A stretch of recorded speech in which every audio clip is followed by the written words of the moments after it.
2022년 1월부터 8월까지 세계 수소차 판매량은 모두 12,407대입니다. 2021년 같은 기간보다 10% 성장했죠. 성장률 10%라고 하면 꽤 높아 보이죠. 하지만 전기차 판매량이 최근 10년 사이에 100배, 무려 1만 % 상승했다는 것을 살피면 아주 미미한 수준이라는 것을 알 수 있습니다. 거기다가 실제로 늘어난 절대값을 보면 1년 동안 겨우 1,000대 정도 늘어난 것에 불과하죠. 심지어 최근의 상황을 보면 현대차 역시 수소차보다는 전기차에 좀 더 집중하는 것처럼 느껴지기도 합니다. 제가 예전에 정의선 현대차그룹 회장이 수소차 죽음의 계곡을 넘을 수 있을까 하는 얘기를 했었는데요. 결국 현대차의 수소차 비전은 그 죽음의 계곡을 넘지 못하고 쓰러지는 것일까요? 지금 상황에서 수소차가 결국에는 전기차에 버금가는 성장세를 이뤄낼 수 있을지, 전기차의 대안이 될 수 있을지 판단하기는 어렵습니다. 하지만 현대차 수소 비전의 핵심은 무엇이고 그 핵심을 이뤄내기 위해서 가장 중요한 것이 뭔지 살펴볼 수는 있을 거예요. 현대차의 수소차 비전, 더 나아가 수소경제 비전의 핵심은 바로 3세대 수소연료전지입니다. 현대차의 수소 비전 전체가 이 3세대 수소연료전지 양산을 시작할 수 있느냐 없느냐, 혹은 양산을 시작한다면 과연 언제 시작하느냐에 달려있다고 봐도 과언이 아니에요. 3세대 수소연료전지의 특징이 뭐냐? 바로 가볍고 오래가고 크기가 작고 무엇보다 형태를 사용처에 따라 달리할 수 있다는 겁니다. 사실 우리가 그냥 수소차라고 하지만 우리가 생각하는 수소 승용차 시장보다는 현재 수소 상용차 시장이 훨씬 큽니다. 거기다 앞으로는 UAM, 선박, 항공기 등에도 적극적으로 수소연료전지가 쓰일 가능성이 높아요.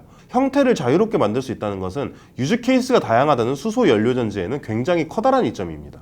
지금 우리는 전체적인 수소 경제가 아니라 수소차 얘기를 하고 있으니 자동차의 한정에서 생각하더라도 사용처에 따라 형태를 자유롭게 바꿀 수 있다는 점은 커다란 장점이 될 수 있습니다. 지금 수소차가 전기차에 비해 가장 부족한 부분이 뭘까요? 인프라는 자동차 자체의 문제는 아니니 잠시 제쳐두면 바로 공간입니다. 수소차는 수소를 저장하는 저장 탱크가 반드시 필요하기 때문에 전기차보다 많은 공간을 필요로 해요. 그 말인즉슨 같은 크기의 자동차를 만들면 사람이 탈 만한 공간이 그만큼 적어진다는 뜻이죠.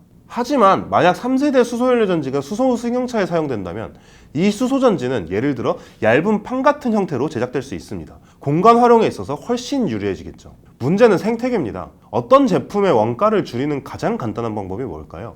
맞습니다. 바로 무지막지하게 많이 찍어내는 겁니다. 일반적으로 양산은 제품 하나당 생산 원가를 줄여주는 효과가 있죠. 안 그래도 수소연료전지는 굉장히 비싼 부품입니다. 현대차는 2030년까지 수소연료전지의 가격을 반으로 낮출 계획을 세우고 있지만 어쨌든 아직은 너무 비싸요. 양산을 통한 원가 절감 필요성이 매우 높다는 뜻입니다. 하지만 처음에 얘기했듯이 수소차 시장 규모는 너무 작아요. 세상에 존재하는 모든 수소차에 전부 현대차가 만든 3세대 수소연료전지가 들어간다고 하더라도 겨우 12,000개밖에 안 들어가는 거잖아요. 결국 현대차로서는 수소차 시장을 엄청나게 키우든 아니면 수소차 외에 3세대 수소연료전지가 들어갈 수 있는 새로운 분야를 좀 더 만들어내든 그래야 3세대 수소연료전지를 양산할 수 있다는 뜻입니다. 결국 현대차는 2023년에 시작하기로 했던 3세대 수소연료전지 양산을 2026년이나 2027년으로 연기한다고 최근 결정했어요.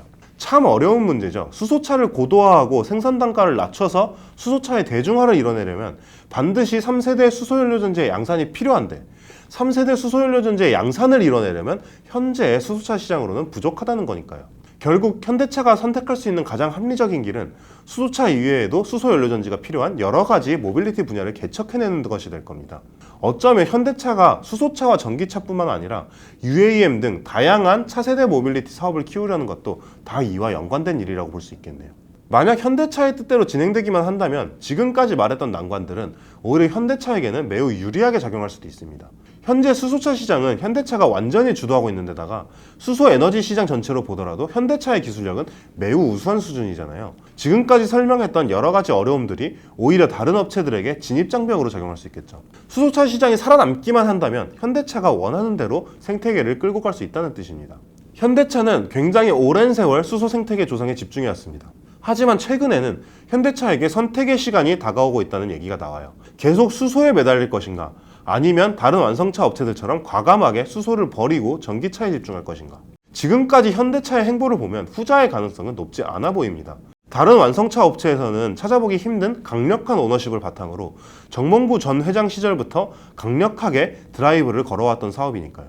결국 현대차의 정의선 회장이 앞에 놓여있는 길은 어떻게든 뚝심 있게 수소 비전을 밀고 나가는 것뿐입니다. 아직까지 현대차의 수소차 사업은 죽음의 계곡을 벗어나지 못한 것으로 보입니다. 과연 정의선 회장은 이 죽음의 계곡을 뛰어넘고 현대차를 세계 수소차 시장의 독보적 존재로 우뚝 세울 수 있게 될까요?